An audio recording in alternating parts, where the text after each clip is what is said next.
3 நாட்களுக்குள் ஈரானின் எண்ணெய் கட்டமைப்புகள் வெடித்து சிதறும், ட்ரம்ப் எச்சரிக்கை விடுத்துள்ளார். ஈரான் அமெரிக்க போர் பதற்றம் இன்னும் தணியாத நிலையில் ஈரான் தற்போது பாகிஸ்தான் மூலமாக போரை நிறுத்துவதற்காக சமிக்ஞைகளை அனுப்பியுள்ளது.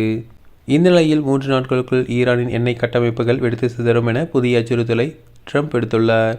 இதனால் தடைப்பட்ட அமைதி பேச்சுவார்த்தை தொடருமா என்ற கேள்வி எழுந்துள்ளது. ஈரான் மீது அமெரிக்காவும் இஸ்ரேலும் பிப்ரவரி 28ஆம் தேதி தொடங்கிய போர் முதல் கட்ட பேச்சுவார்த்தைக்கு பின் தற்காலிகமாக நின்றாலும் போர் பதற்றம் தணியவில்லை. லெபனான் நாட்டின் மேல் இஸ்ரேல் நடத்தும் தாக்குதல்களால் ஹர்முஸ் நீரிணையை ஈரான் மூடியுள்ளது. ஹர்முஸ் நீரிணையை கட்டுப்பாடுகள் இன்றி போக்குவரத்து நடக்க வேண்டும் என அமெரிக்கா வலியுறுத்தி வருகிறது. ஹர்முஸ் நீரிணையை திறக்கும் வரை கடற்பகுதி முற்றுகை தொடரும் என அமெரிக்கா அறிவுறுத்தியுள்ளது. ஈரான் துறைமுகங்களில் நீடிக்கும் இந்த முற்றுகையை நீக்க வேண்டும் என்பதில் ஈரான் உறுதியாக உள்ளது. இதனால் 2ஆம் கட்ட பேச்சுவார்த்தை தடைபட்டு வருகிறது. பாகிஸ்தான் தலைநகர் இஸ்லாமாபாத்தில் 2ஆம் கட்ட பேச்சுவார்த்தை நடைபெறுவதாக இருந்த நிலையில் அமெரிக்க பிரதிநிதிகளான ஸ்டீவன் விட்காப் மற்றும் ஜெராட் குஷ்னோர் ஆகியோர் கடந்த சனிக்கிழமையன்று பாகிஸ்தான் செல்ல இருந்த பயணத்தை ரத்து செய்தார் ட்ரம்ப். ஈரானின் செயல்பாடுகள் திருப்தி அளிக்கவில்லை என்று அதற்கு அவர் விளக்கமளித்தார்.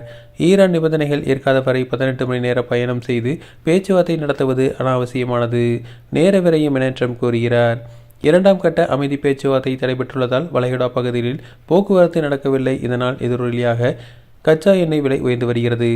இந்த நிலையில் பாகிஸ்தான் மூலம் ஈரான் புதிய பரிந்துரைகளை அளித்துள்ளது. ஹர்முஸ் நீரிணையை திறப்பு மற்றும் அமெரிக்க கடற்படை முற்றுகையை முன்வைத்து 2 நிலைகளுக்கான திட்டத்தை ஈரான் பரிந்துரைத்துள்ளது.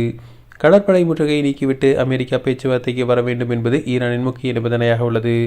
அதற்கு ட்ரம்ப் ஈரான் பேச வேண்டுமென்றால் எப்பொழுது வேண்டுமானாலும் பேசட்டும், தொலைபேசியில் கூட பேசலாம், அதற்கான பாதுகாப்பு தொலைபேசி இணைப்புகள் தங்களிடம் உள்ளதாக ட்ரம்ப் கூறியுள்ளார். ஈரான் அணு ஆயுதங்களை வைத்திருக்கக்கூடாது என்பதே எங்களின் நிபந்தனை என்றும் இந்த நிபந்தனைக்கு உட்படாமல் பேச்சுவார்த்தை நடத்துவதில் எந்த பயனும் இல்லை என ட்ரம்ப் தெரிவித்துள்ளார். ஈரானின் எண்ணெய் கட்டமைப்புகள் 3 நாட்களுக்குள் வெடித்து சிதறக்கூடும் என எச்சரித்துள்ளார்.